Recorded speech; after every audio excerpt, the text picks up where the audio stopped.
Good evening. Welcome to the community meeting tonight on Water Gremlin. My name is Ralph Pribble. I work in the Public Information Office at the Pollution Control Agency, and I'll be serving as the moderator for this meeting tonight and for the question and answer session that will follow the presentation. In a few moments, we'll begin a presentation for you. We'll have several speakers lined up, but first I want to go over a couple things with you. As you know, there's been a lot going on lately with this facility and this community, and we recognize that people undoubtedly have a lot of questions. So in an attempt to cover as much ground as we can during the question and answers, you may have encountered people asking you already to fill out cards with your questions. We're asking that you do this and pass them to helpers who will be roving around collecting them. They'll then pass them up to the front. We're hoping that this can help us get to more questions in the time allowed. We have till 9 o'clock. And of course, we realize that in some cases you're not going to know what your questions are until you've heard what we had to say. So we will try to leave some time for to basically just call on people with raised hands after we've or near the end of the session as well. We do have to close the meeting at 9 o'clock. And we have some important information to share with you tonight. So I would ask that to the extent that you can, please hold your questions until we've been able to get through the presentation. That'll enable us to present it a lot quicker to you so that we can get on to your questions. And speaking of questions, we also, in addition to speakers from the Pollution Control Agency, we also have some staff from the Minnesota Department of Health here tonight who can answer questions. Finally, the meeting is being video recorded tonight and will be posted on our website later. With that out of the way, let's turn to our speakers. We have three lined up, but first a word from the MPCA's Commissioner Laura Bishop. Thank you. Hello and good evening. I'm Laura Bishop and I'm the Commissioner of the Minnesota Pollution Control Agency. I started in January, right when this came to my attention. The first week of my job, Water Gremlin landed on my plate. And to say that I was concerned is an understatement. So it has been at the top of my list ever since the day I started. And I want to get to the bottom of this. And I can't say as much as you do because I'm sure all of you want answers, but I can tell you that I want answers, and we are very driven to find answers. I want you to know that we hear you. So from the time that I started and this came to my attention and we filed the shutdown notice for Water Gremlin and entered into the stipulation agreement, I met with the community. I've met with the lawmakers, the mayors, the council members, and have been to a number of different community meetings. This is my first one of a big community meeting. But I want you to know that I hear you and our staff here tonight, and we've got a lot of representatives from the Minnesota Pollution Control Agency here that are also here to hear you, listen, and act. So with that, I don't want to hold back because I know you're going to have a lot of questions and don't want to take up a lot of time with my intro, but I just want to say that I appreciate all of you being here in attendance. I appreciate your voices and your advocacy. I went to Water Gremlin a week ago Monday. I saw you on the sidewalks with your signs. I know that this is a concern, and I went there to reiterate my position was that you need to stop your coding line and get this right. So with that, I just want to say welcome to all of you and know that we are here to give you some new information, but also to listen. So thank you. I'll pass it along to Craig. Good evening. My name is Craig McDonald, and I serve as the Assistant Commissioner for Air and Climate Policy, and I will be one of the presenters tonight. I'm joined by my colleagues Sarah Kilgriff, who is a manager in our Compliance and Enforcement section, and Tim Grape, who is a project manager in our Remediation division. So I just kind of want to recap where we're at tonight. And I think as Commissioner Bishop said, we are holding Water Gremlin accountable. Last week, the Pollution Control Agency issued an administrative order telling Water Gremlin to halt its operations that use FlowSolve, which the primary component is 1,2-trans-dichloroethylene, or TDCE, until appropriate corrective actions have been taken until we can prevent further TDCE contamination. As you may be aware, TDCE, which is the chemical of the new solvent, which is a volatile organic compound, was found beneath the Water Gremlin facility in the subslab in the soil vapor. That was of immediate concern to the Pollution Control Agency and one of the reasons why we issued that administrative order. Just as a bit of background, the TDCE replaces the TCE that Water Gremlin was previously emitting, and that was the chemical they used in their coating operations prior to January, and that was the issue where they were violating their permit for 15 years. So, to recap kind of the timeline and where we are today. On January 14th, as you may be aware, the MPCA learned the extent of Water Gremlin's permit violations and told them to shut down immediately. Water Gremlin obeyed that request and did shut down. While they were shut down, Water Gremlin and the PCA entered into a negotiation. It resulted in a stipulation agreement.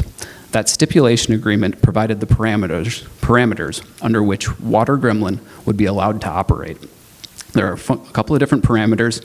Sarah's going to touch on them, but some of the important ones are they had to install 5 ambient air monitors along their fence line so we could understand what the ambient air in the neighborhood would be looking like.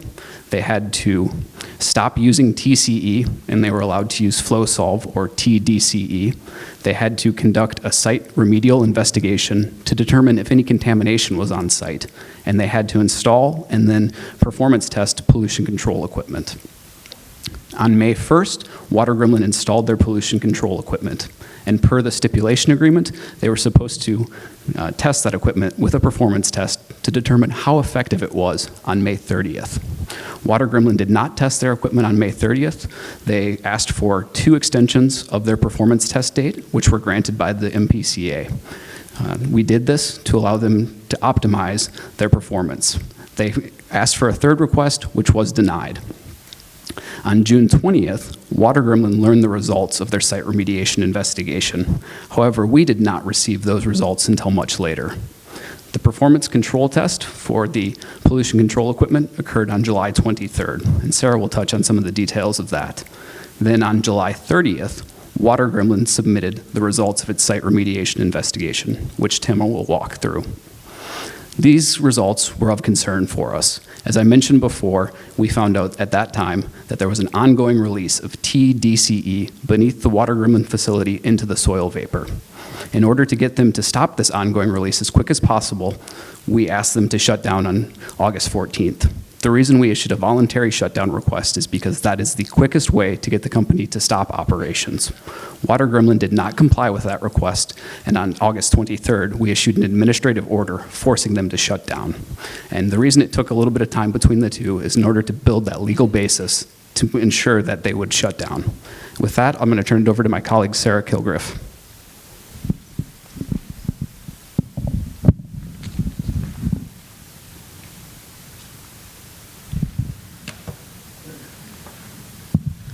Hello, everyone. Good evening. As Craig McDonald said, my name is Sarah Kilgriff, and I manage the Land and Air Compliance section at the MPCA. Is that better? Yeah. Much better. Okay. As Craig said, my name is Sarah Kilgriff, and I manage the Land and Air Compliance section at the MPCA. Tonight, I'm going to talk a little bit about some of the stipulation agreement requirements at a broad level, but also a couple specific ones at a more focused level. So what I have up on the screen here shows just some of the highlights of the requirements in the stipulation agreement. It's certainly not a complete list, but it is some. And on the left-hand side of the screen, that shows the status of where things are at in terms of that agreement.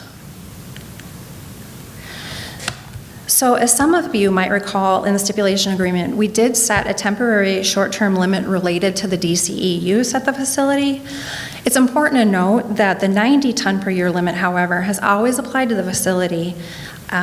However, we did hear from the community that there were concerns about the facility using more DCE, or basically front-loading those emissions or using large amounts in the short term. So we did set a temporary action level limit at 70 micrograms per cubic meter at the property boundary monitors that Craig mentioned that are in place. Now, if those monitors showed a reading above 70 micrograms per cubic meter, the company was required to reduce its production, or in other words, flow solve use, by 0.10 tons per day. Now, this did happen a couple of times, and the facility did comply. However, once the pollution control equipment was brought online, which was on May 1st, the limit of 90 tons per year applied, and the 70 micrograms per cubic meter no longer applied. With regard to the 90 ton per year limit, now the company cannot exceed 90 tons per year in a 12-month rolling period. If they do get close to that, they'll need to curtail operations or cease operations so that they can remain in compliance.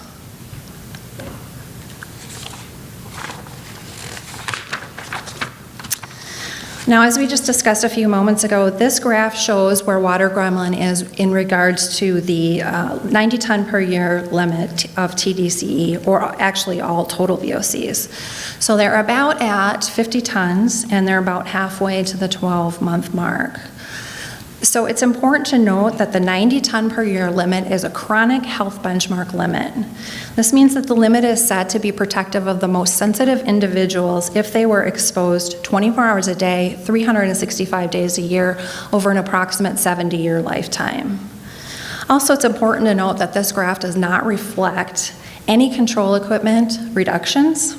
So those were not subtracted out of these calculations. So the actual emissions are less than 50 tons.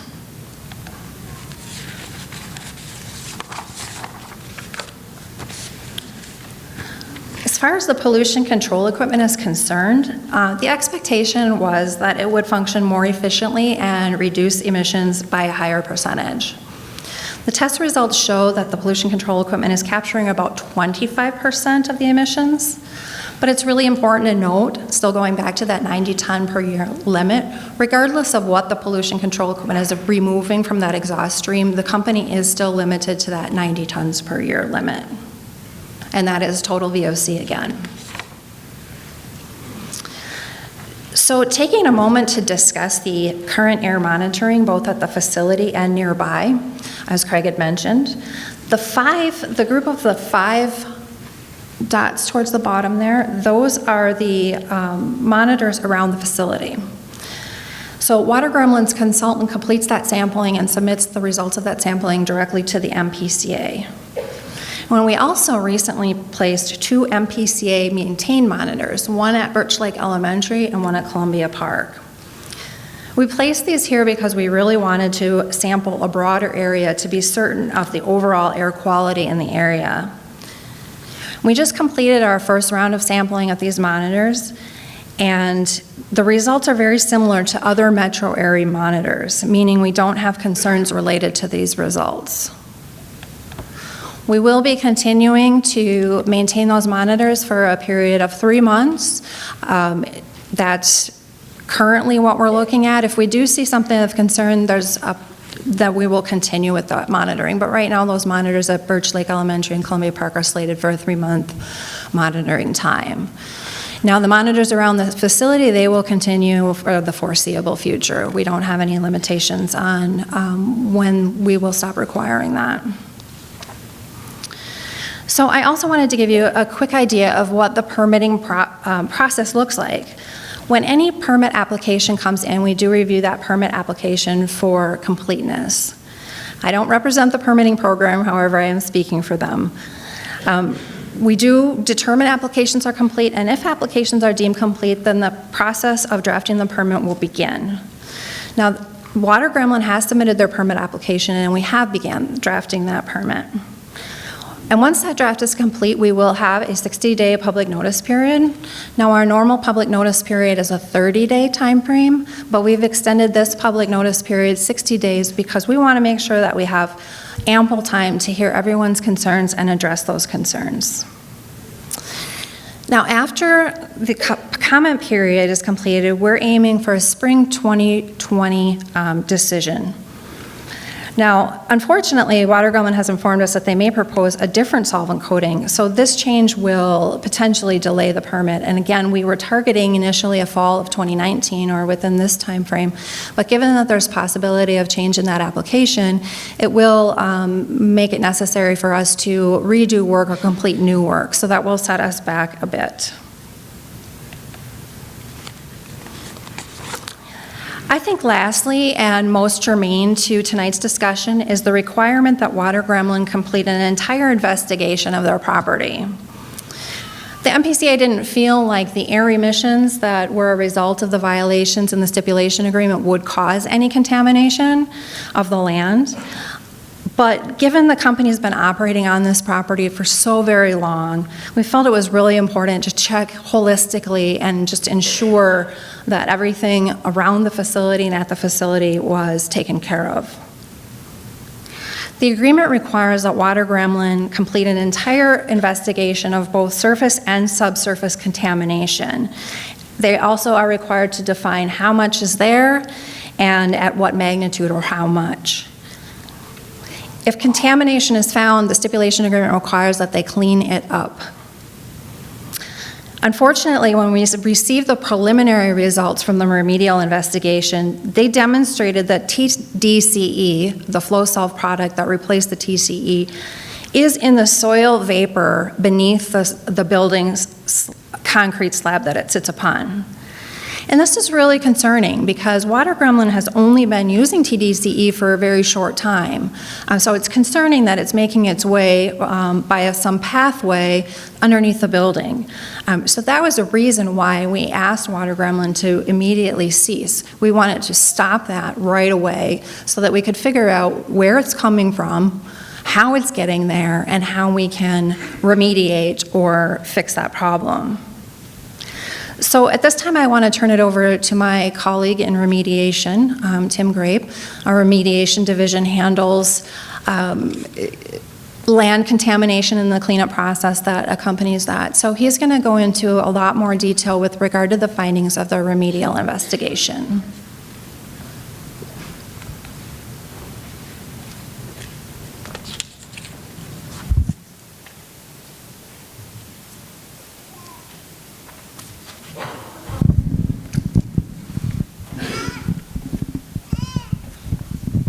All right, thanks so much, Sarah. Everybody can hear me okay? Thanks everybody for being here tonight. I know it's a busy time of year, kids going back to school, state fair is going on, so we really appreciate your attendance here tonight and being here to listen to our discussion and ask questions. My name is Tim Grape. I work in our remediation program at the Pollution Control Agency. And as Sarah alluded to, the distinction between our programs, Sarah's program looks at air emissions coming out of stacks and really looks at the whole air contamination issue. The remediation program, we get a site that comes in based on contamination identified, and usually that's a release to the surface, and we focus on what's been released to the surface and subsurface, right? So we're down in the dirt, down low, and Sarah's group is up high. So that's how, we kind of team at the PCA to look at a site like this. So I'm going to go into kind of our current timeline with what's happened since the, say the January, and looking at the June remediation report that was submitted to us. I'll also go back and touch on some of the historical contamination that's been at the site and what was found back then and how that played out throughout the last 20 years or so. So going back to June 20th, Water Gremlin received their investigation report. They reported this to MPCA on July 30th. On August 5th, MPCA required Water Gremlin to conduct mitigation for the vapor intrusion at the building. August 9th, they did notify their employees of what was going on with the vapor intrusion and in regards to the mitigation that was going to happen for the building. And that's a requirement both us and Department of Health think it's really important that employees know what's going on in their facility. So that's something we drive on the communication standpoint. On August 15th and 16th, we received work plans for the mitigation system that was going to be installed, as well as the additional remedial investigation work proposed to further define, again, the contamination in all media. And when I say media, I'm referring to all the different types of contamination that can occur. That's groundwater, soil, sediment, surface water, and soil vapor. So that's the generic term media. It incorporates all those different ways that contamination can happen in the environment. So August 20th, we approved the vapor mitigation plan and the vapor portions of the RI report. There's still some other pieces of that report that we're reviewing and approving and adding comments to.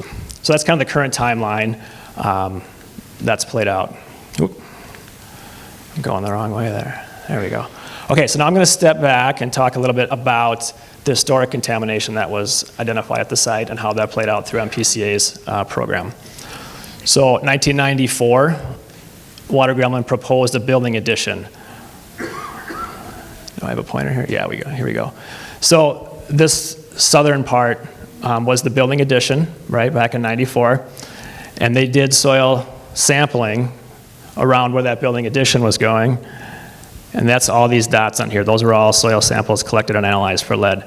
They did find some areas that were above MPCA's screening values for health risk in lead. And that's kind of the blob you'll see there. Those areas where those levels were higher, and that soil was excavated, removed from the site, and disposed of off-site. Again, these areas up here, about 1,000 cubic yards. So that was for the building addition component. Similar to today, we said, well, they're also using TCE, so let's have them look at groundwater and see if there's any VOCs in the groundwater. So they did. 97 installed approximately 7 permanent monitoring wells on the site, and those are the green dots on the figure there. Those are all permanent well locations. And those were sampled up through 2004. Now, at that time, our health risk levels for drinking water were higher than they are today. They monitored through that whole time period, and at the end of 2004, the levels were below our existing health risk limits at that time. This is also a shallow aquifer that's not used for drinking water. So at that time, we call it a no further action was issued for that contamination, both the lead and the TCE in the groundwater based on risk. So we say if there's no risk, they've monitored for this length of time, we don't have them do any further action because there's no risk identified, right? But there are conditions on that we can go back at any time and reevaluate. If the levels drop, if our health risk limits drop, we can go look at it. We'll talk about soil vapor in a minute. That's another condition, right? That at this time, we weren't looking at soil vapor the way we do now. There's been a lot of advancements in technology since then, and we look at it in a different way. So that's something that we looked in a lot more detail this go around. So that's kind of the summary of the historic impacts at the site. So I'm going to step back to 2019 and talk about what's been done for the RI recently. So they were required to investigate lead and VOCs, again, in all the media, right? Groundwater, soil, surface water, sediment, and soil vapor. And again, each of those different media have different risk levels, right, that we look at. We look at them all individually and determine how high is the concentration and compare it to our risk levels to know if it's going to be a health risk to somebody encountering that contamination. And there are different ones for an industrial site, a commercial site, versus, say, a residential house. We have different levels set depending on what property the contamination might be on or where the exposure might occur. So a quick summary, and we'll go into some more detail on these, but TCE was identified in the groundwater, again, in the second round. Drinking water is not at risk, again. The shallow groundwater on site is not being used for drinking water. There was a series of tests done on drinking water wells surrounding the property, and no VOCs were detected in any of those off-site wells. TCE and TDCE was detected in the soil vapors below the building, as Sarah mentioned. The building is being mitigated now to protect the workers from that potential vapor intrusion risk. They also detected lead in soil, sediments, and surface water on the company property. So now we'll dive a little deeper, looking at TCE and groundwater samples. So this is the facility. The dots indicate groundwater sample locations that were collected. The red indicates a location that exceeded our current health risk limit or screening value for drinking water. And again, this aquifer is not being used for drinking water, but we compare all our groundwater samples to that. The green indicates locations where it was below. So again, TCE is present. It is slightly above our health risk limits, but the water is not being used for drinking water. So what are the next steps for groundwater and TCE contamination? Well, they do have to define the full extent and magnitude, right? So above our health risk limits, that's the criteria we use. It's really low. It's 0.4 parts per billion, which is pretty small. But these yellow dots indicate locations in their work plan that they're going to do additional groundwater samples to further define the extent. And so they're kind of putting a ring around it, right? Defining how far it goes. If it's hot in any of those, they step out and keep going out. So it's a radial approach. You'll see some inside the building as well. That's more to focus on if there's potential hotter source areas below the building that could be addressed through remediation. And I'll stop quick and explain that. You'll hear the terms remediation and mitigation. Remediation, think of it as actual cleanup, something you're doing to get the contamination out of the groundwater or soil. Mitigation is a term that we use to say that you're protecting a receptor. So from a vapor standpoint, we mitigate a building to protect that building from the vapor risk. For, say, groundwater or soil, we would remediate by cleaning up that specific media to get that contamination out of there. So that's just a distinction between those two terms that you will probably hear quite a bit. Okay, moving on to vapor intrusion. So what is vapor intrusion? It's essentially contamination that's present below a building, and that contamination can off-gas or volatilize, evaporate, however you want to think of that, and then those vapors can migrate up and hit the bottom of the floor slab, right? And if there's cracks in the concrete, if there's utility penetrations in that building, they can work their way through those cracks or openings and get into the indoor air. And if they're above the health risk levels, again, people breathe that in, that can be a health risk exposure. So that's, in a nutshell, how vapor intrusion happens and why it's a potential health risk. So based on the levels that were found, they're required to install this mitigation system, which is in progress right now. These systems that they install, the mitigation systems, work very similar to radon mitigation systems that you see in homes. They create a pressure gradient or barrier below the slab. Oops, I want to go that one. There we go. So here's that pressure gradient. Again, vapors are coming up from below, and this pressure gradient prevents them from getting inside the building where people can breathe them in.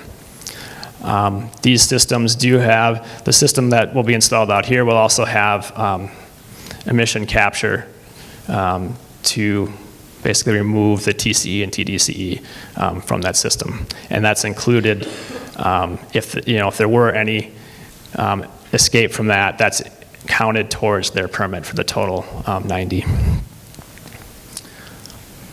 Okay, map illustrating where the detections were found in the subslab. So again, red dots show places where the subslab samples exceeded our screening values. Green were below.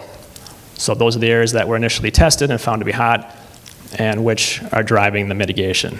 So the next steps for soil vapor, again, installation of the mitigation system, which is happening, and they're required to verify that system is effective through testing and show that to us now as well as in the winter season.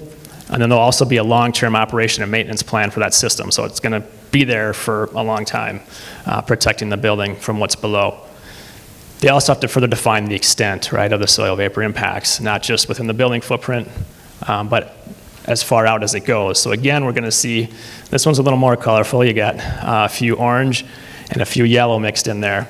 The orange are samples that have actually been collected already on Friday of last week. Those samples were collected. We're waiting finalized results, should have them anytime, and that data should be out very soon. The yellow are the proposed, the next ring, if you will, beyond the orange. So this will tell us again how far it extends on site. And again, if any of those out near the border, out near the edge of the property, would come back above our residential screening values, then we'd be stepping out into the neighborhood. TDC also found in the subslab, that's been discussed, right? Same thing though, this mitigation system will protect from both TCE and TDCE that's coming from the subslab. So based on the TDCE and the subslab, they're required, again, to stop using, which was part of the order that was issued, and address the release. Again, define the extent beyond the building footprint. All right, lastly, moving on to lead. Found in the soil near the building, and this may look a little familiar from the earlier investigation. So again, red is above, green is below our health risk, our screening criteria, right, for human health. And there's 4 samples that were in this, kind of southeast area, similar to where they were found previously, right, with the building addition, that exceeded. The rest, the green, all around here, were below. Surface water and sediment. So sediment is the circle and surface water is the square here. So you'll see 4 sediment samples, 2 up here in the stormwater pond, and then 2 down here in the southern drainage ditch, if you will, surface water locations. And then 2, again, of the surface water locations down here in red that were above our levels. Now, the sediment samples aren't compared to human health risk. Those are actual ecological screening values we use. So it's really for the bugs, down in the sediment. That's not a human health exposure, but we do evaluate that. So what are the next steps associated with lead on the site? Again, the yellow dots indicating proposed additional sample locations. So these are all areas that need additional definition. So you'll see going down the drainage ditch off-site here to the southwest, and then back up in this direction to the northeast, as well as some further definition on the property itself. So again, define that extent and magnitude of impacts both on and if they go off-site as well. And with that, I'll turn it back to Craig to kind of do a wrap-up on the ongoing actions. Thanks, Tim. And so just want to highlight a couple of these ongoing actions that need to occur from Water Gremlin. We've seen that they need to install that vapor mitigation system to address worker health, and work is underway on that. And that will deal with both the TCE contamination that is underneath the building as well as the TDCE contamination. In addition to that, they will continue their site remedial investigation, as Tim mentioned, stepping out to determine the extent and magnitude of contamination.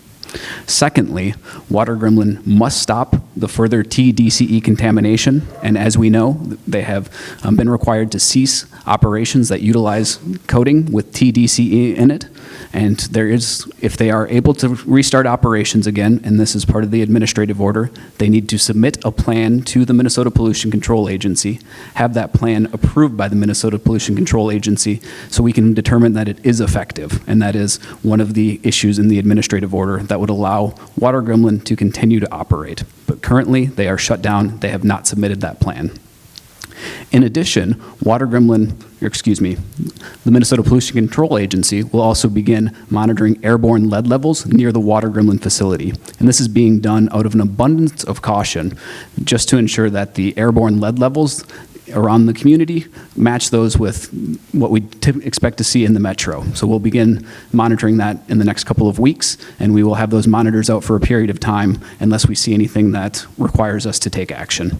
So with that, we just really want to thank you for your time coming out tonight. I know we're collecting questions. We'll continue to do that, and then there will be an opportunity at the end, if we get through some of those questions, to pass mics around. So thank you so much for being here. We really appreciate hearing your voices, and now we will turn it over for questions and answers.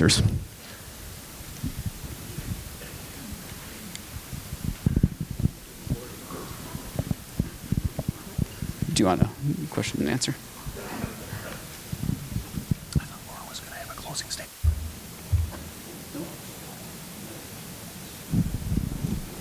Okay, thank you, Craig, and other speakers.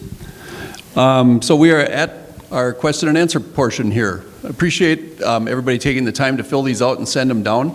I've been trying to group them as they came in, and so that we can kind of summarize when we have questions that are basically the same thing, and try to get people to answer them efficiently. The first group of questions here has to do with the air emissions. So the first one here says, how come the MPCA, and I think, Sarah, these would be yours if I'm correct, how come the MPCA allows Water Gremlin to go over the emission amounts per the stipulation agreement? Why were they allowed to report the emissions from the consultants to MPCA? And why are they permitted to operate when they can't be trusted to do what they say they will? We're going to get to those there's a lot of questions of trust, and we're going to get to those as a group. For right now, I'd like to ask Sarah just to address the 90 tons and reporting. Why are they allowed to report the emissions from the consultants to MPCA? That goes to the self-reporting issue, of which there are also a number of questions. Sure. So, as I explained earlier, we had a limit in the stipulation agreement that was in effect prior to bringing the pollution control equipment online. That was an action level limit, and it was 70 micrograms per cubic meter. And each time that was exceeded at the monitors on the property boundary, they were required to reduce use. That was only a temporary short-term limit for that short window prior to when the pollution control equipment came online. And when the pollution control equipment did come online on May 1st, that limit no longer applied, and they were regulated under the 90 ton per year limit, which they have always been and always would be. Okay, thanks, Sarah.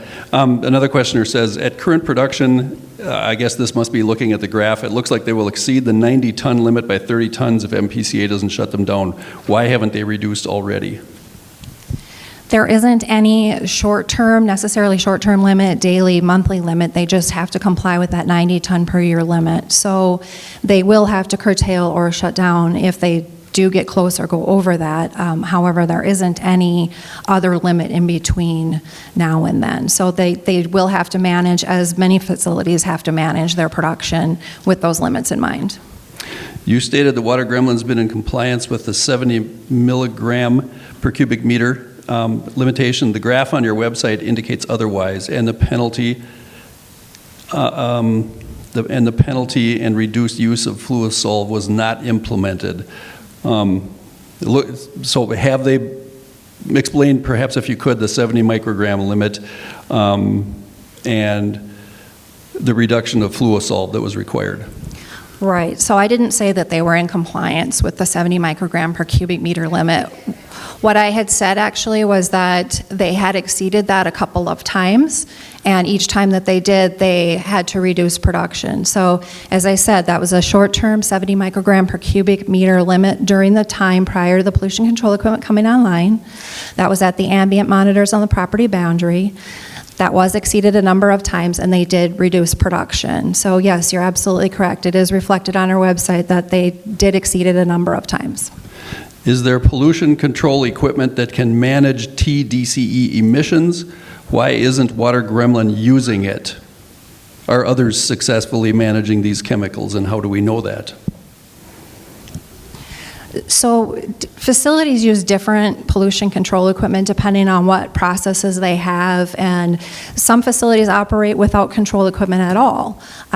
Each piece of control equipment is really facility specific, so it has to be, made for that particular facility.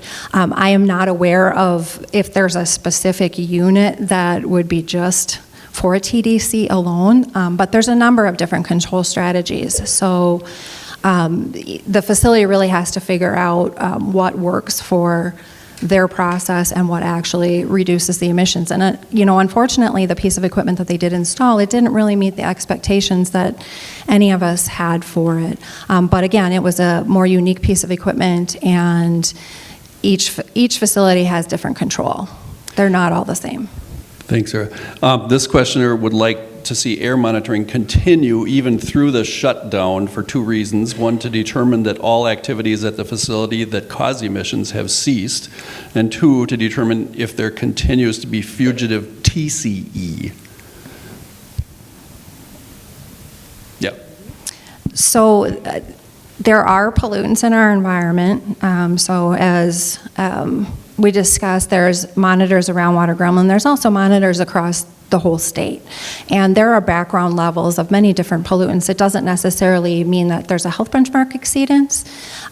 With regard to the TCE around Water Gremlin, correct me if I'm wrong, technical folks, but I don't believe we've seen any TCE over any health benchmark on those ambient monitors since Water Gremlin stopped using it.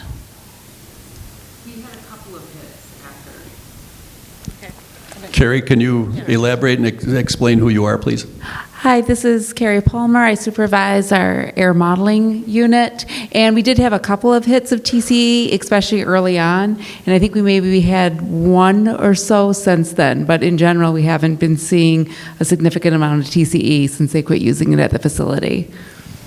Thanks, Carrie. This questioner, did you want to add to that? Sorry. This questioner says that, again, this goes to the notion that there is a daily limit. You say that they're in compliance, yet they have gone over the daily limit multiple times. You fined them $500 a day. How is it possible to be in compliance and at the same time have to pay? So the $500 per day stipulated penalty was related specifically to their failure to test the pollution control equipment on time. So as Craig mentioned, they asked for an extension, a first extension, which they were granted, and a second, which they were granted, given that they were still installing the equipment and optimizing it. When they asked for a third extension, we denied that extension, and because of the fact that there was days went by where they didn't test the equipment on time, they received a penalty for it. However, as I said, that penalty was related to the performance testing of the pollution control equipment, not the 70 microgram per cubic meter limit that applied only prior to the installation and operation of that control equipment.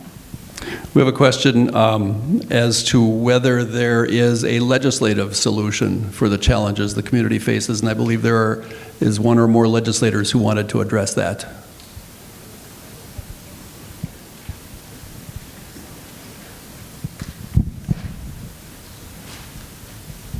Hi there, I'm State Senator Jason Isaacson, and I normally don't dress like this when I go to events. I just left a kindergarten kids event, so sorry for that. This is Peter Fisher. I'm State Representative Peter Fisher. State Representative Amy Wozlowick. Chuck Wigger, State Senator.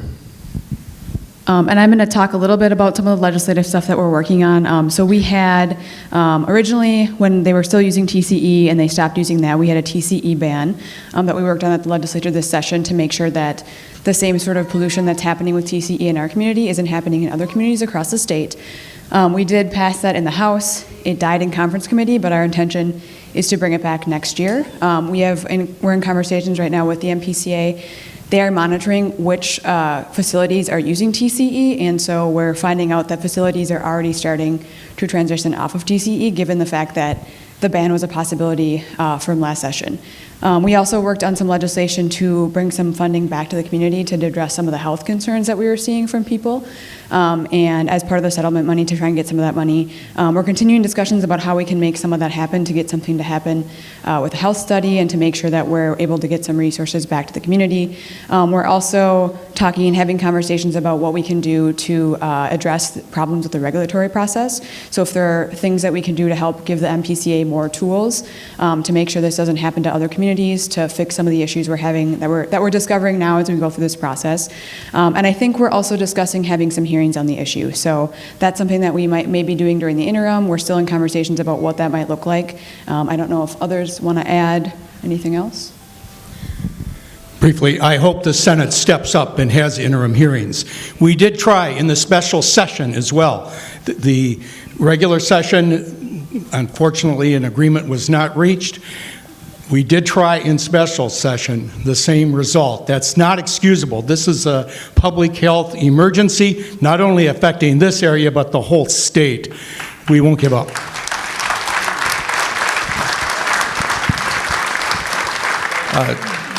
Really great leadership there. And I want to make clear to dispel any concerns or things you might have heard. The House was on board, the governor was on board, and the Senate Democrats were on board. The deal was there, and it fell apart for obvious reasons, and I want you to know that we're committed to keep working on this. This should in no way be a partisan issue. It's just the right thing to do, and it's just absurd and ridiculous that we couldn't come to a conclusion that would solve this and help work towards a solution.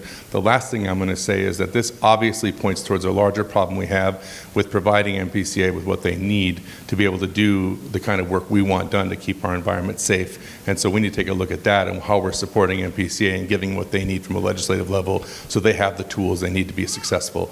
And I feel like they're been shorthanded in that, and I think that's something the legislature can do to help that process that will also in turn have better response time and openness with the community. So, Thank you very much.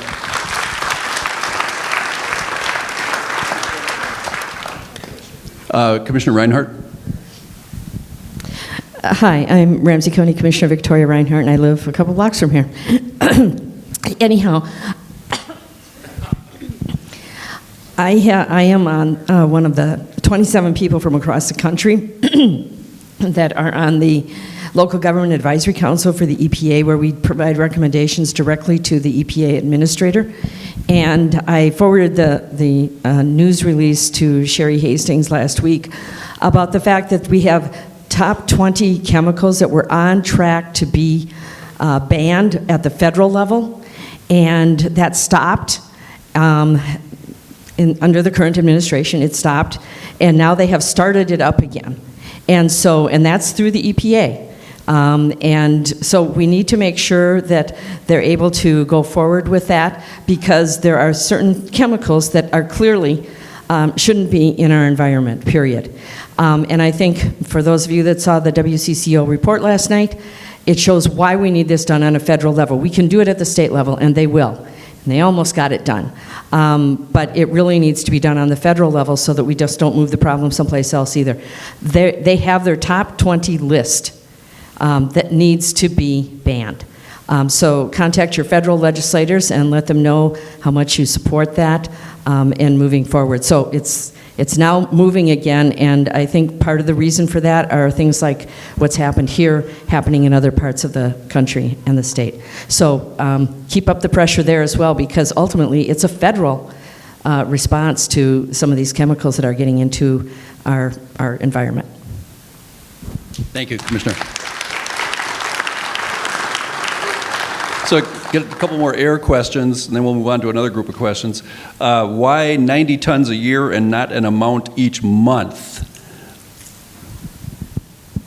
So I think this might be better addressed by our permitting technical expert here. I can start out by saying that 90 tons per year is relatively common for the type of permit that they have. But Carolina, would you help with this one?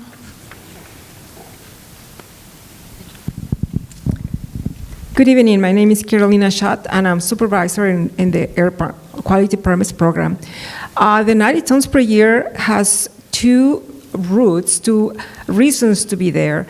The 90 tons per year, from the federal standpoint of regulations, is just a limit to keep facilities below a federal threshold for permitting, and is defined as a ton per year number. And the way we keep track of that is we do that as is a limit on any given 365 days. So it's a rolling limit, so on a 12-month rolling basis. In other words, today, this month is, let's just say, September. So from August from last year to September this year, it's 12 months, and it keeps rolling. So that's at the federal level. There is another reason for these 90 tons per year VOCs, and that has to do with the health concerns. And the Department of Health defined a limit based on what the health concerns were present in the literature, and they defined that the health concerns had to do with chronic impacts, meaning, again, annual exposure, and the same approach of rolling periods, 12-month rolling period or 365 rolling period, can be applied to a health-based threshold. So from the regulatory standpoint and from the health-based standpoint, it's an annual limit rolling period. So there's no technical or regulatory basis for a monthly strict limit. It's an annual limitation. Okay, thank you, Carolina.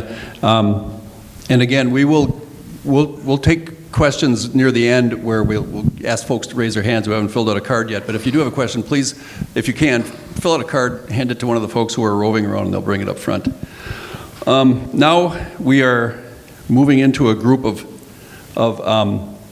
questions that have to do with health effects. So I think probably most of these could be answered by the Department of Health. So we would bring up, if we could, Jim, and maybe you can introduce yourself, Jim.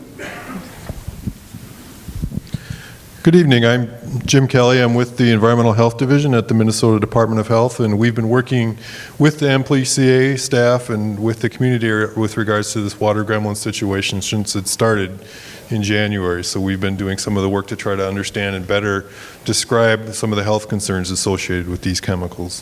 Thanks, Jim. And a lot of you have seen Jim here at these meetings before. Jim, 24/7, 365 24 hours, 7 days a week, 365 days a year. Exposure to 90 tons a year makes me sick, right? As you heard kind of Carolina describe how the standards are generated, they're based on protecting against exposures that are above a threshold that we feel is protective against any kinds of health effects over long terms of exposure, long times of exposure, up to a lifetime. So that the thresholds are set to be very protective based on the studies that we have of these chemicals.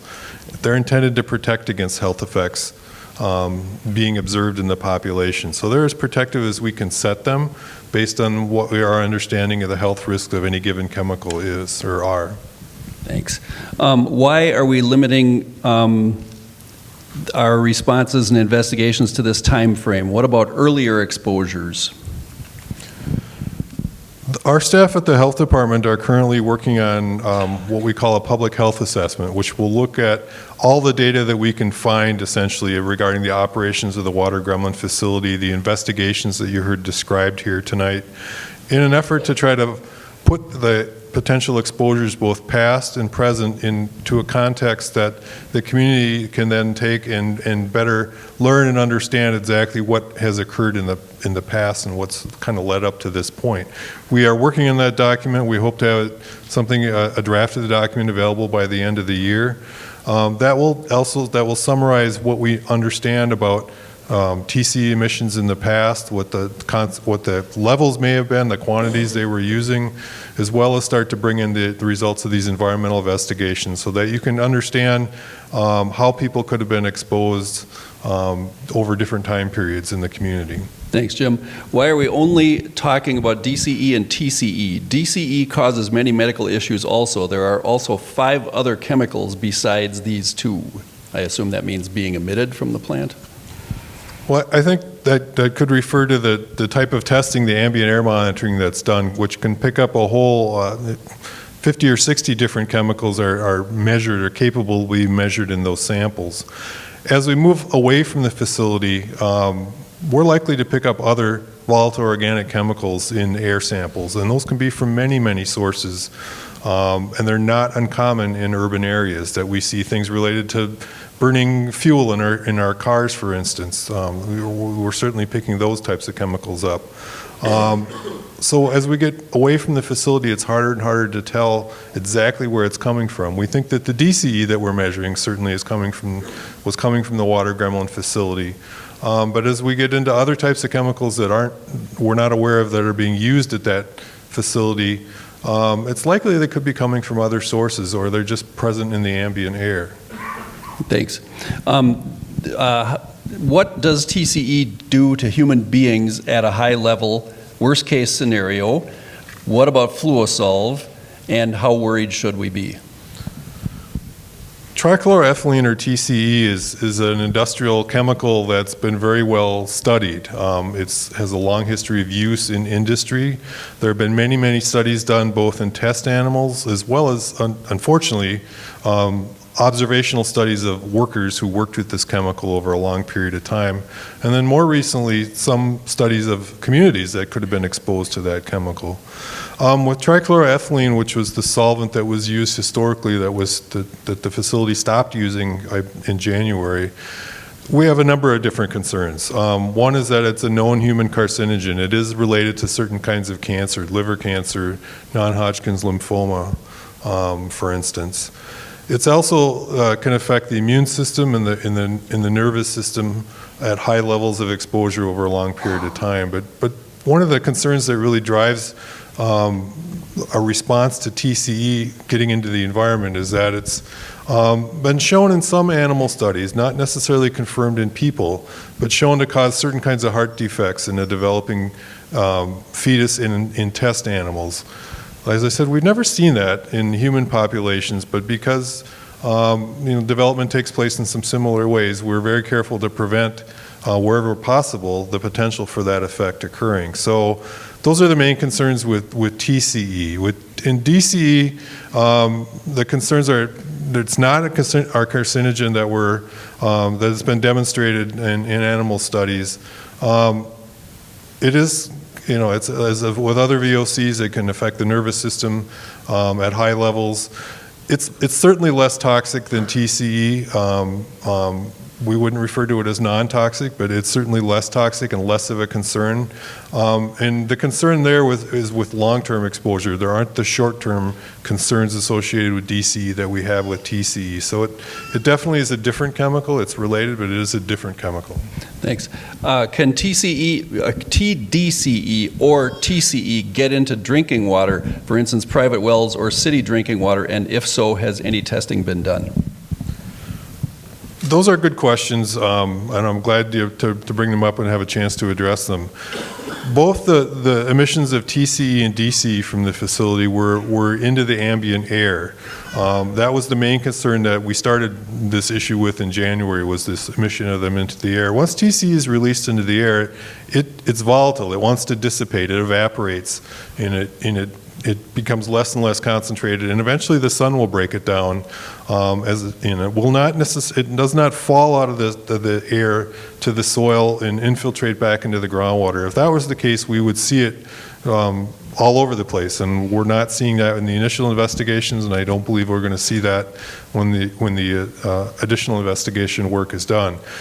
But out of an abundance of caution, we tested nearby private wells soon after this issue kind of came to light. So in the spring, we did not detect any volatile organic compounds in any of those private wells. The community water supplies in the area, as a matter of course, under the Safe Drinking Water Act, are monitored for these and many, many other kinds of chemicals on a regular basis. And again, we have not seen any volatile organic chemicals or other chemicals of concern in the public water supplies. Thanks. This questioner says, my understanding is that there is no human health risk from DCE. What exactly is the health concern with DCE, not TCE? Well, as I said, we wouldn't consider that, it's not non-toxic, it's not harmless. It definitely, there are health concerns associated with long-term exposure to that volatile organic compound as well as many other volatile organic compounds. We wouldn't, we don't consider it as toxic as TCE, but I think I mentioned a little bit earlier what the potential health concerns associated with DCE are. But it's definitely something that, it has to be paid attention to.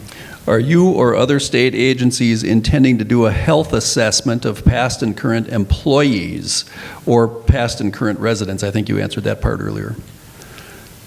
At this point, as you said, some of the legislation that was debated this past session would have provided some funding to do a more in-depth kind of a health study. We don't have the resources or the plans to be able to do that at this point.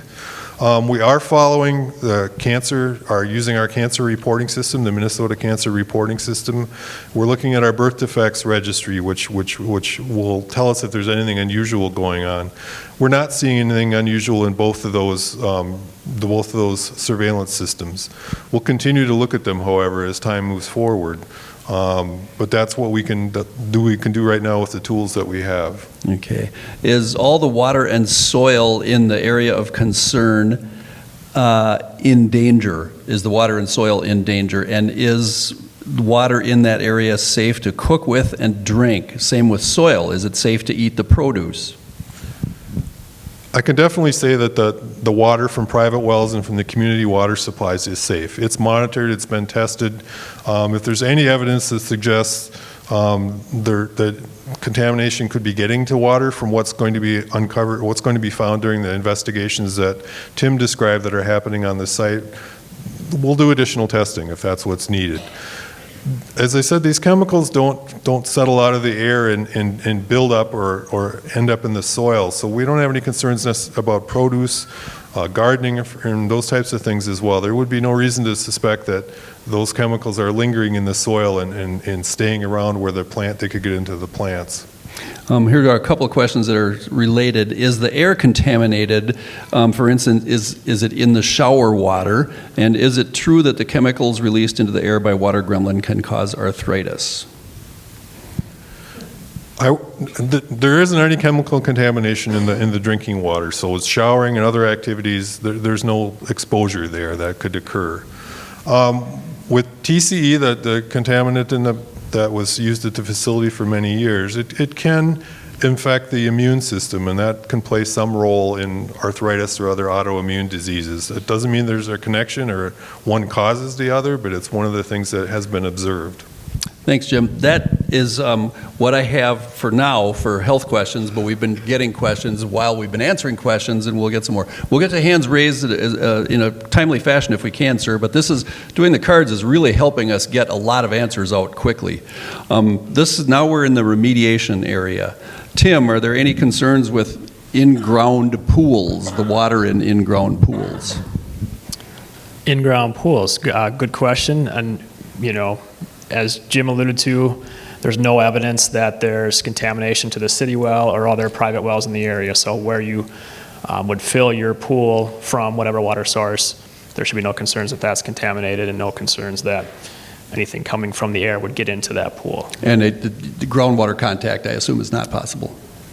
Correct, yeah. Like I say, there's another round of testing that'll be done at the facility to define the full extent and magnitude of the groundwater impacts, but you wouldn't expect right now, either it's migrating off-site or if there was a pool that you'd have that breach of a barrier, even if there was contamination in the groundwater. Okay. I had grouped this one with remediation, but I think it's actually an air question. How will Water Gremlin stop further TDCE release, and will they have to do a root cause analysis of their TDCE release?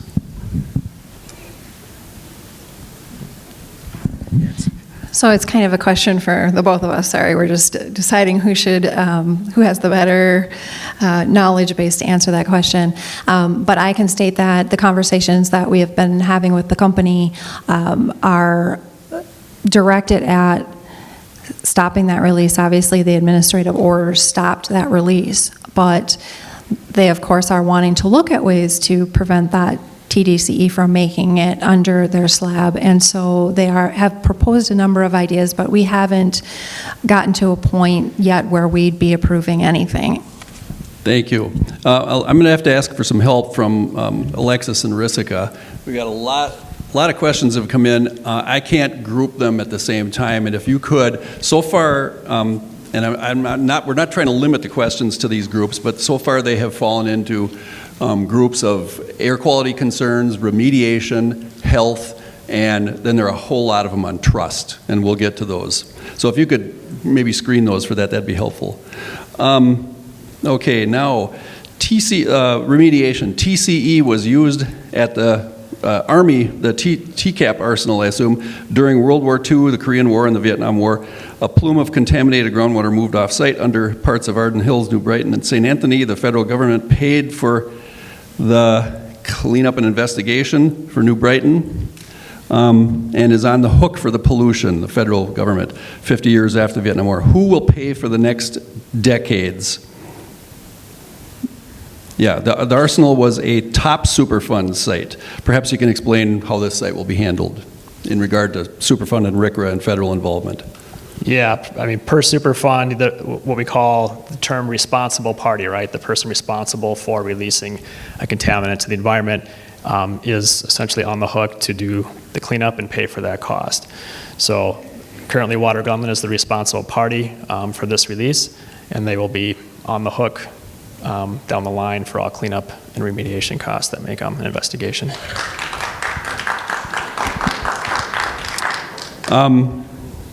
This is a little tough to categorize. What are the specific laws and regulations preventing MPCA from investigating and cleaning the pollutants themselves and then presenting Water Gremlin with the bill? If no such laws exist, why haven't they been created? So again, typically the responsible party is responsible for doing that work. As part of Superfund, I mean, and this I know has been a question from you folks, how cooperative have they been? If a responsible party is uncooperative in providing us the information we need, we can go through a process of the MPCA collecting that data and doing a cost recovery on that. But it really comes down to cooperate. And this is, I'm speaking from a remediation standpoint, right? So if they stop doing the investigation we ask, if they did not do the mitigation that we asked for, those are specific activities that if they're not cooperating with what we're asking them to do under the remediation program, that we could step in, right, and do that and then seek cost recovery through MERLA, which is the Minnesota version of Superfund. Thanks. And there were several questions that actually I folded into that question to Tim regarding why can't we make Water Gremlin pay for everything? Why can't the PCA do the investigation and then charge the costs back to them? And I hope Tim provided a satisfactory answer on that. Yeah, we have to let the responsible party, take the initiative to do that too. I mean, obviously, we don't want to. Well, those are trust questions. We're going to, believe me, there's a lot of them. We're going to get to those. Another questioner here says, I live within 1.5 miles of Water Gremlin. At the time of the first Water Gremlin infraction, meaning back in January, I suppose, our close-in area was said to have the greatest health risk from any fallout. Is that also true in terms of these later infractions, and are we at greater risk? I think what they're asking is, there was an area of concern where the levels radiated outward from the site and tailed off toward the edge of the area of concern. And are we in a similar situation with the groundwater and soil? And does this put people at greater risk? In relation to the groundwater and soil, again, it's defining that extent and magnitude, right? The soil, the lead soil, that was part of the building expansion. Obviously, that was excavated and removed. We are seeing similar detections in that area, right, with lead. So that's being evaluated. However, surrounding that area towards the offsite, that has been defined. There are some additional samples that need to be collected. Similar to groundwater, right? Again, there are exceedances above our health risk limits on the property. We're asking them, and they're planning to go out and do an additional ring to confirm that groundwater is not leaving the site above those levels. But again, that aquifer is not used for drinking water, so we don't anticipate drinking water risks associated with that. Okay, there's just a few left for remediation. Hopefully we can blow through these quickly and then get to the next group. I'm going to see if I combine these. Okay, were any soil samples taken in the immediate residential area? Not to my knowledge, there hasn't been any, Michael's shaking his head, yes, confirming with me, that no samples for lead have been taken off-site. Everything has been on-site. But that would be part of further defining the extent and magnitude. Right, further defining, again, because of where the soils, samples that were collected, where they were hot, right? And then there's soil around that. So lead is not particularly mobile in soil, right? So we don't see, it's not like if there's contamination in groundwater, and groundwater is flowing beneath us, right? There's a direction of flow. Soil's not moving the same way, and the lead is not moving per se in the soil, right? So if we have an area that's contaminated and we can define around that, then we don't anticipate lead migrating off the site. Okay, thanks. And I would like to add to that a little bit. Too, one thing that's important to understand about an investigation, especially of this nature, is that it has to be done working from the facility outward. If you were to, sort of jump away from that facility, it's very difficult to connect it back to its source. So it's really important that we're doing it systematically so that as we're seeing these samples, as we're working out away from the building, we are able to basically say, yes, you did this. There are pollutants in our environment. It's a reality. In fact, I believe that, Tim, you can also confirm that, there is lead in the environment, and, at a somewhat low but consistent level. It's from our use of leaded gasoline. There are some legacy pollutants. So just because we find those doesn't necessarily mean that they're coming from that facility. So the reason why we're going outward from the facility is to establish that connection, if that makes sense. One more here. Is the water in Lambert Creek and Rice Lake being tested for chemical pollution from Water Gremlin? Yeah, so the stormwater pond on the east side of the site, which flows down through the drainage ditch, both the stormwater pond and the surface water in the drainage ditch have been tested. Yep, and I don't have my slide up, but there was a slide on that talked about where there were detections of lead, and they were, yeah, that one works right there, yeah. So the red squares indicate locations where surface water was collected in the creek, and you can see they're kind of in the middle there, right? So there's two in the middle that did have some detections of lead. Now, there is a question about the sampling, and if it's in surface water, when you collect that sample, you're essentially walking up to the creek and setting your sample, you can disturb the sediment. So is that lead coming from the sediment, or is it actually in the surface water, right? Again, it's not very mobile, it doesn't transport well in soil. So, and then the 3 samples collected down gradient, right, were non-detect, as well as 1 up gradient. So again, we're following the train and saying, we have some indication that it might be in the creek, but it doesn't appear to be flowing off-site to the southwest and carrying into Rice Lake. Okay, thanks. So now I want to move on to the next bunch of questions now, which have to do with trust, basically. Just a whole lot of questions about how can we trust Water Gremlin to do the right thing? How can we trust what they're telling us? How can the PCA trust what they're telling you? Why should anybody trust them and allow them to continue to operate when it's been proven over and over and over again that they lie? We have a whole lot of questions that basically ask one of those questions. So I'm gonna, and we have a lot of comments that say we need to be shutting Water Gremlin down. Why weren't they shut down a long time ago? It's part of the same issue. So I think I would ask Craig can tackle those in a sort of generic fashion here. Right.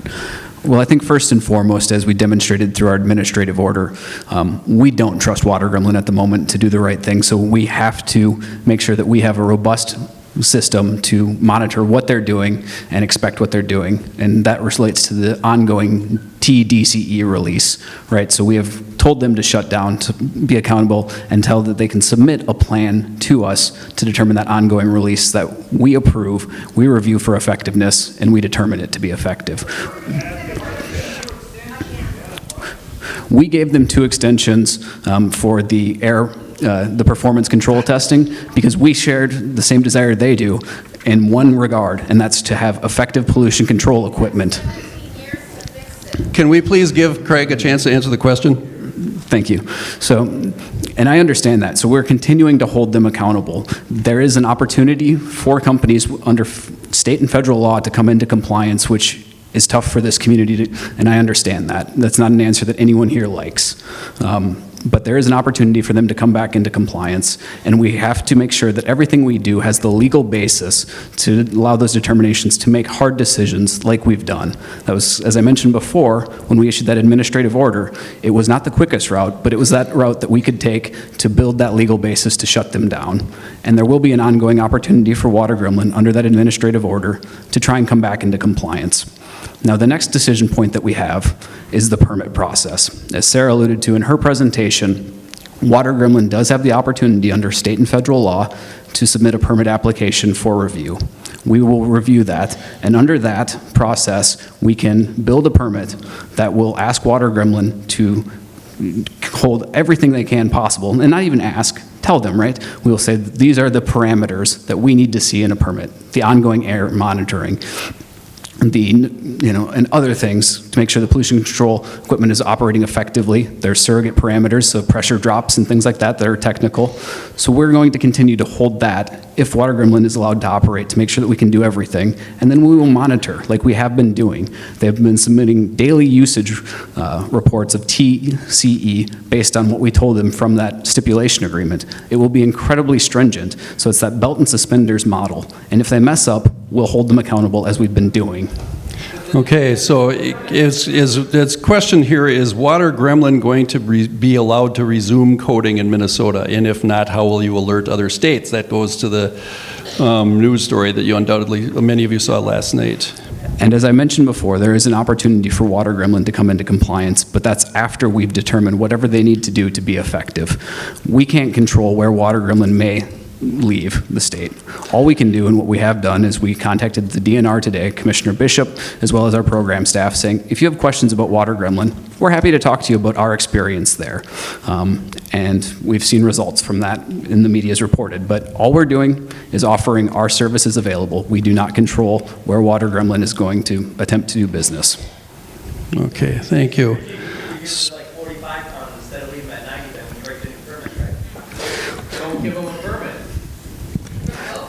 These are all options where they need to submit that updated permit application to determine what we can do, and we will have those decision points about what are the operating limits.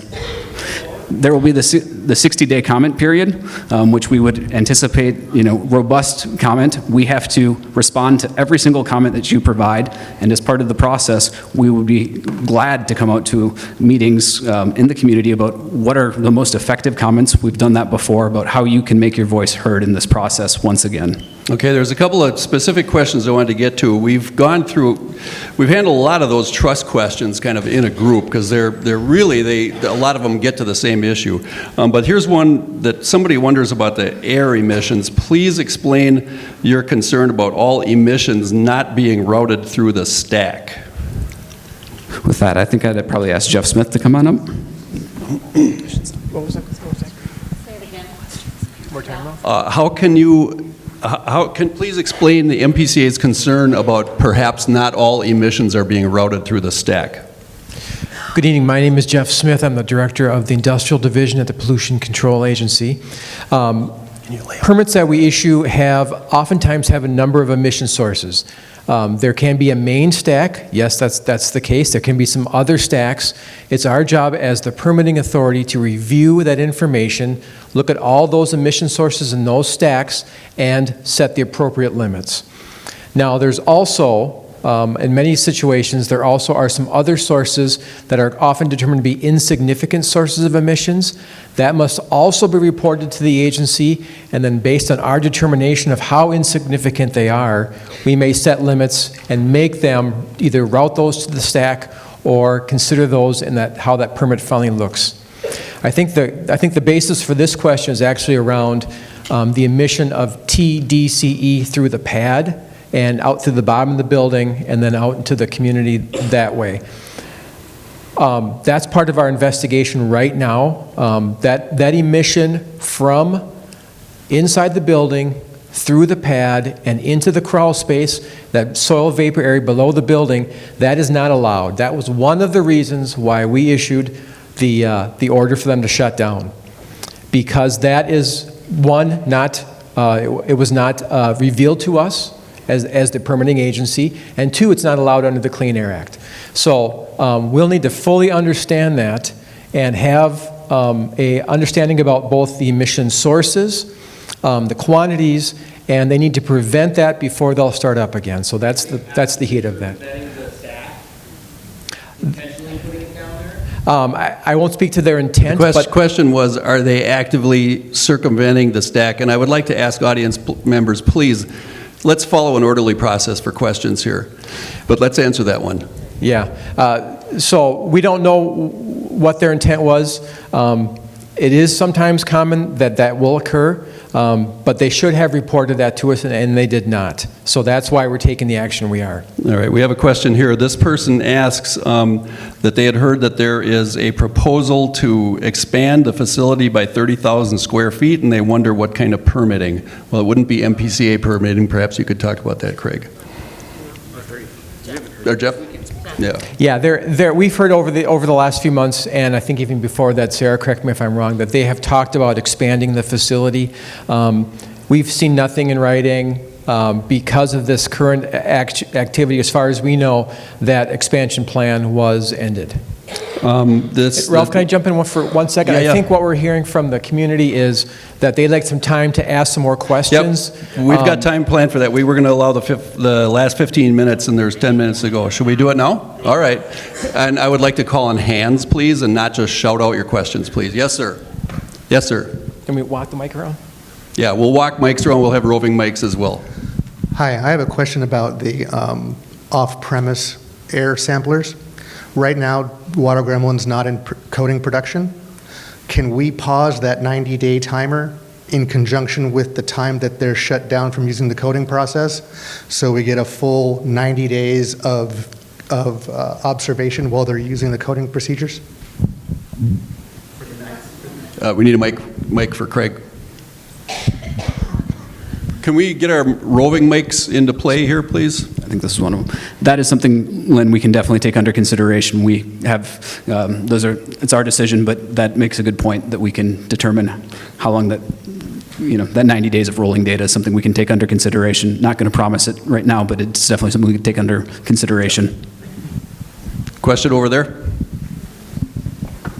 Then one over here. Hi, if I was to take some solvent and start throwing around in my neighborhood, somebody would call up the police, and I would be asked to stop or I would be arrested. And if I did this for 15 years, somewhere along the way I find myself in prison. So my question is, how many of the management and Water Gremlin, are going to find themselves in prison for doing this to us? Thank you. We need to get those two other microphones, Risica and we need one more up here, please. Yeah. Thank you for your question. So that everyone is aware, the MPCA does not have criminal enforcement authority over environmental violations. That is retained by the Environmental Protection Agency at the federal level. So while I do have concerns with regard to that, I cannot speak to that right now, except for to tell you that we don't have that authority. And when we do discover violations where we feel that there has been criminal activity involved, we do refer those violations over to the EPA. We had a question here and then a gentleman up here. Yes, sir.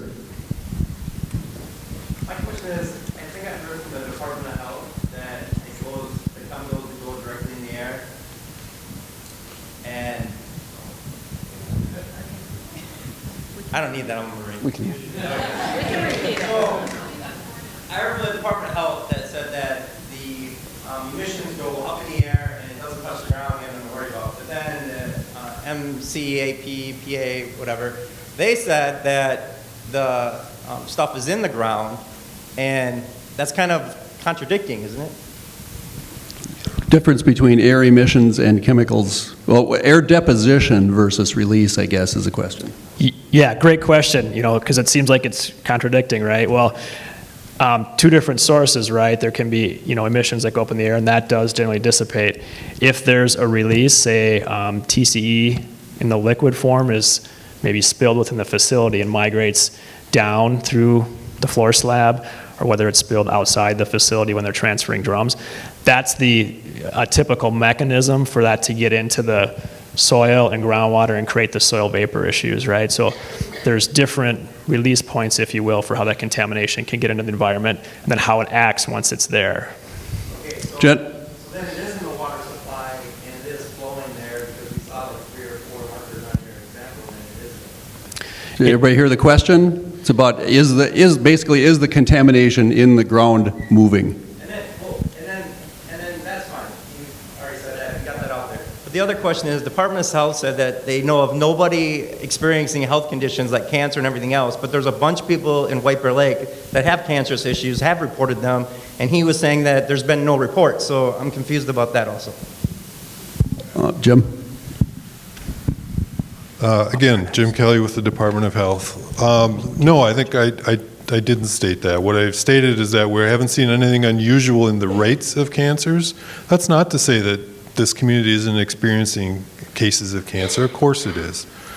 Cancer is far too common in our society as a whole.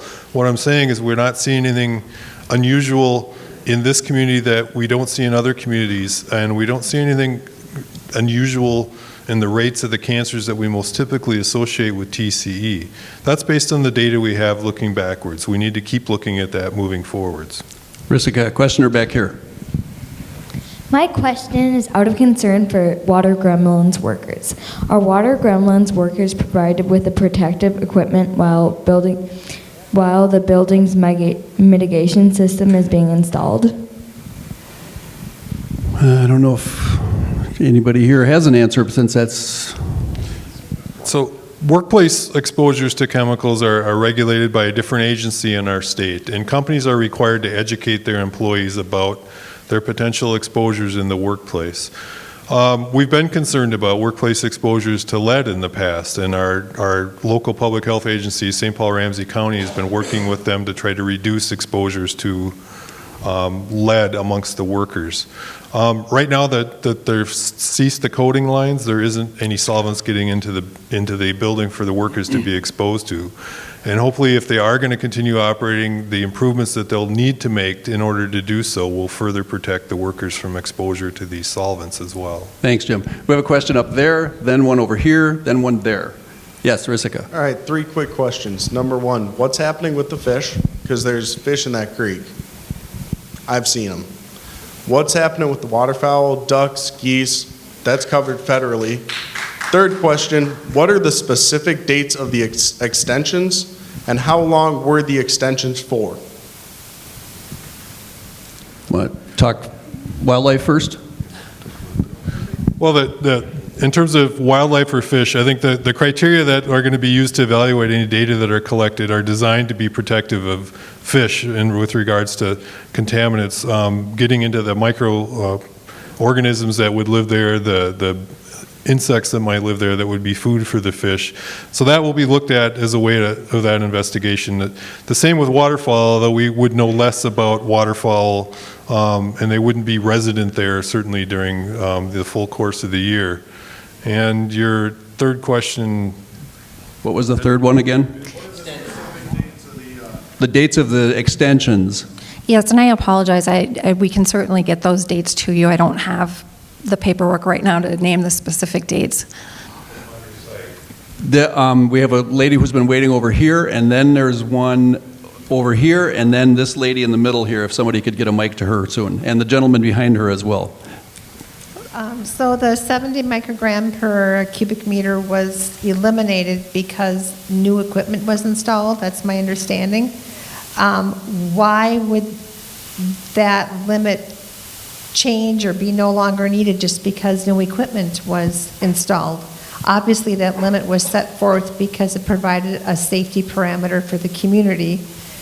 And now we have new equipment that's not working, and so we don't need that parameter anymore? That doesn't make any sense to me. Yeah, actually, that limit was set just as an action level limit. It wasn't based on health benchmark. It was just an action level limit to reduce usage during a short time frame while the pollution control equipment was being installed. It is a numeric benchmark, and I read it somewhere, whether it was with literature from the Minnesota Department of Health. I think that's where it was listed as an actual health benchmark.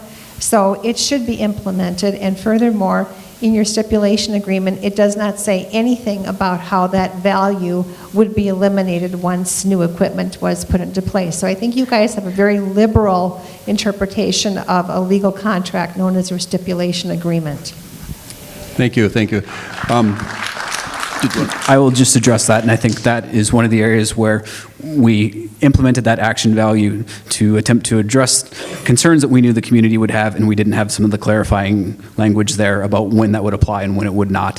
And so that's information that we are taking and learning from right now. We also, looking at the stipulation agreement, all of them, how there's opportunities to improve in stipulation agreements across the board is one of the processes that we're undertaking right now. Thanks, Craig.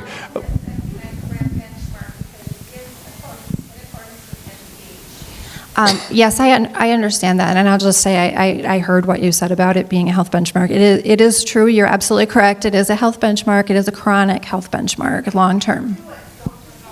Okay, we have a questioner over here, and then we're going to need a microphone for these two people up here who've been waiting patiently. Yes, ma'am. So I heard what you said about MPCA not being able to perform the investigation themselves, and that Water Gremlin, as the responsible party, needs to investigate the further pollution at the site. But is there a way for MPCA to stipulate that Water Gremlin contract with someone independent to do that research rather than them doing it themselves?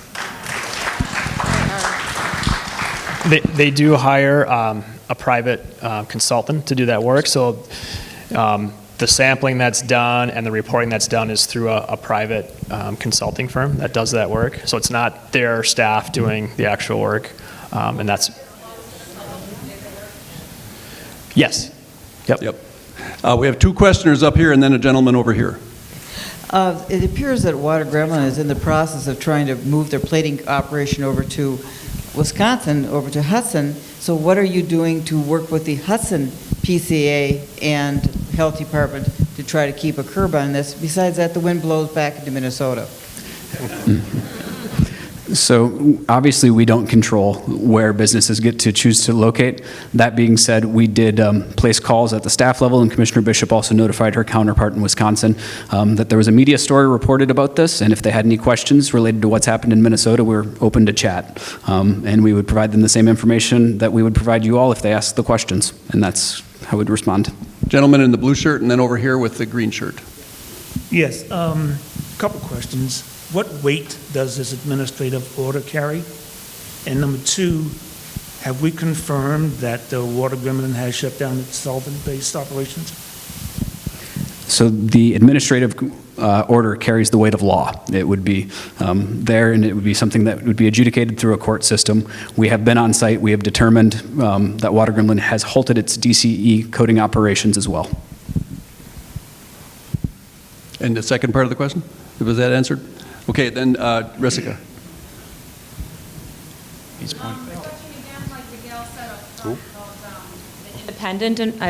Independent investigations. Water Gremlin received the investigation report on June 20th. Why is it that you didn't know about that until July 30th? That would be a question for Water Gremlin, but that's incredibly frustrating for us as well, and part of the findings of fact of the administrative order. I mean, we expect companies to get us the information in a timely fashion. Michael has something to add to this. And then we'll get to you, sir. Hi, I'm Michael Gitzbach. I'm a hydrogeologist in our remediation division here. Going forward, all of the sample results will be reported directly from the analytical laboratory to both Water Gremlin's consultant, Wenk, and to me at the PCA through our email chain. So any of the results that come through for any of the next investigations are going to be sent directly from the analytical laboratory for all media, both to the consultant and to the point of contact, me at the PCA, moving forward. Michael, I'm sorry, but did you introduce yourself? I did. Good. Okay, thank you. Gentleman in the, oh, I'm sorry, green shirt. Thanks for coming out tonight. He actually just answered my question. My main question is there third-party verification for all this information? He just touched on that. What about their emissions that I keep hearing through your presentation, they reported this, they reported that. Obviously, there's a tremendous lack of trust. So what are the third-party verifications for all of this information moving forward? Can you just kind of run through that on a high level, please? Yeah, so I think Michael touched on the remediation piece. As far as the air program is concerned, all those samples that are taken around the facility boundary, as well as we also have a monitor on the stack, those are also third-party conducted. The gentleman in the back has a question. Hello. For the last 26 years, I've lived west of Water Gremlin. And we like having our windows and everything open, you know, through the warm months of the summer and into the fall. You know, at night sometimes the air gets a little bit heavy coming that way. 4 years ago, I came down with kidney cancer. And I fully believe that it's because of their source.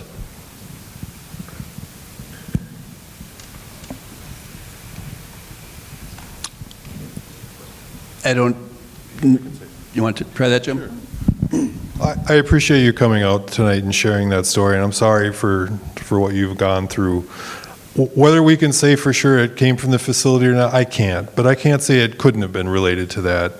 That's why we're here tonight, to make sure that those exposures that were a concern for the community were stopped and something was done to prevent this from happening again. Risica, questioner over here, and if you try to attract attention if you have a question of one of our roving microphones here. Yes, sir.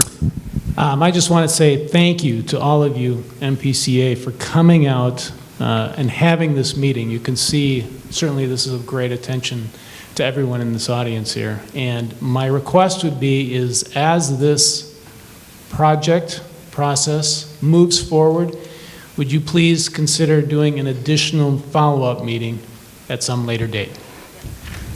Yes. I think I can answer yes for the PCA. This is our 5th public meeting out here now. We'll have more. Before we forget, we'll get there, but I want to make a note of a couple of things.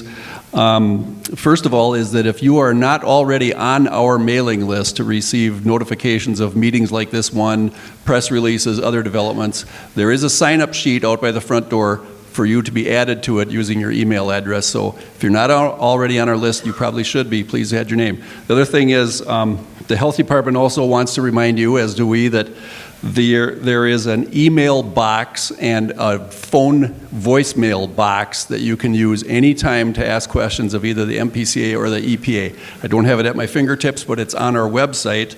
And the website is listed on our last slide, which is right there. Thank you. Now, was there a question up here? Yes. Yeah, can you hear me? Yeah. The 90 tons a year, why are these solvents being used? Are they solvents in paint? And when they paint something, it's evaporating? And is the 90 tons a year based on the purchases of the material? Are you getting their purchasing information to base the tonnage? They do have a purchase limit. We know about the purchases, we know about the usage. And then these are just solvents in paint. Is that what we're talking about? No, it's this relates to how they use it, but they coat battery terminals to prevent corrosion, Okay. and it's used in that process. And then when the solvents evaporate, do they run them through activated carbon or something to try to control them? That's what the pollution control equipment at the facility is functioning to do. The room where they do the coating is under negative pressure, and that air is drawn out through that room out to the pollution control equipment. But the 90 tons a year is based on purchases that they make of these solvents, correct? It's based on usage. Okay, thank you. And then, yes, over here. All this information has been very interesting and enlightening to some and many of us. But I really think the bottom line here, black and white, is people want to know why you haven't shut them down yet and what will it take? I think we've made several attempts to answer that question. We can try again. Great. So we are continuing to look at Water Gremlin's operations and to hold them accountable and to consider every single enforcement action that we have. That process is ongoing. It's something we're looking at. As I mentioned before, there is the opportunity, our state and federal laws do allow companies to come into compliance with permitting requirements, but we are continuing to look at ways to hold them accountable, and we'll do so as we've done right now. Risica.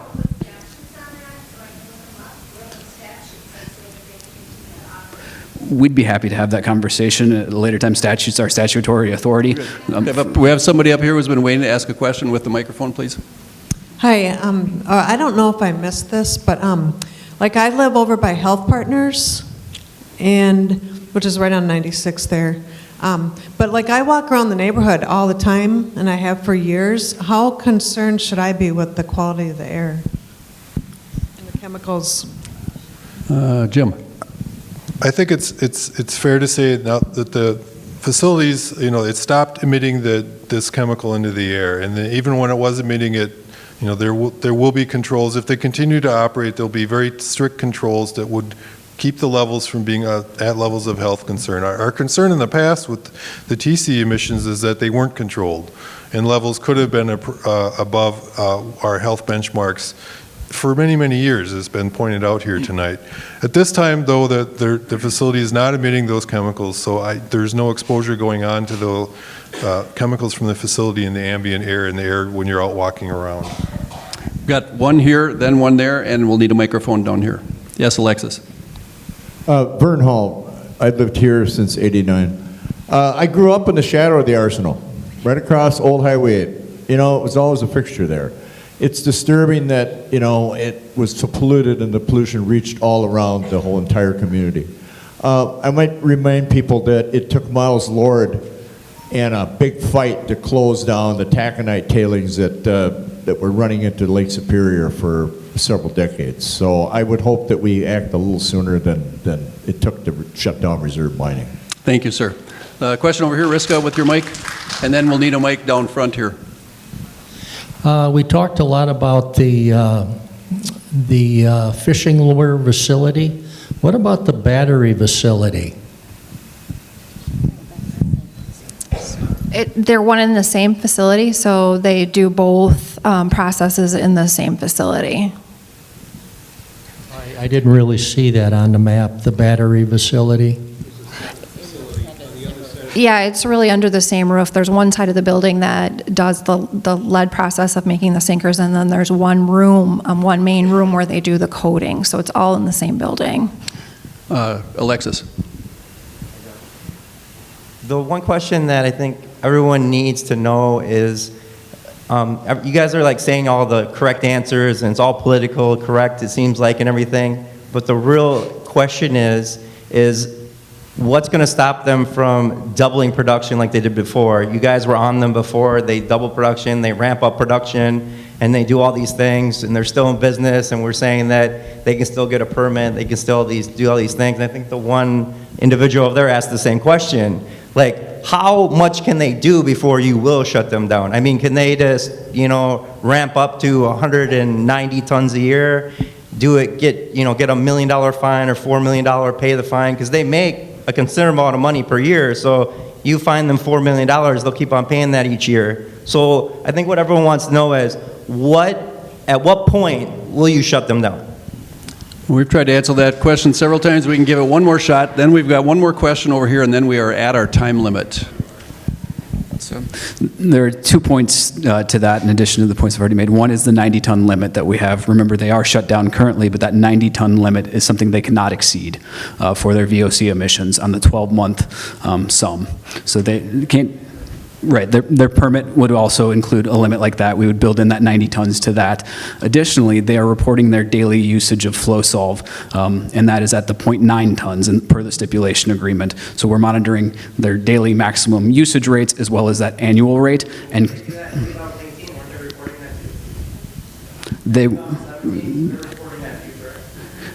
I'm going to ask Jeff to come up. Actually, look, Sarah. Okay, so we are talking about 2017, 2018 when they were using TCE. The permit had a purchase limit, so that's what they were limited for. The problem happened when it was part of the process. They didn't disclose the fact that they collected the TCE from the process through the pollution control equipment and used it once again. So this is information that the MPCA didn't have. So when we placed a limit in the permit to limit their purchases, obviously, they were doing something that didn't allow us to determine compliance. You do that with the DC too, correct? If you recycle the DC, you can keep on doing that report correctly, correct? That part of the new permit will require them to report that as reused DCE so that we can consider that going forward. So I think one of the questions that seems to pop up about the trust piece is one that's really important to understand, and we don't have a great answer for you tonight. One of the things that the legislators correctly pointed out is simply a resource question. We have, the MPCA has I have 8 inspectors, Sarah has 8 inspectors. over 3,000, almost 4,000 air facilities. The heart of the program, the federal program around the Clean Air Act and the money that the states get is limited, and you can do the math yourself. 8 inspectors, 3,000, 3,500 facilities in the state. We cannot be out there at all times looking at every facility.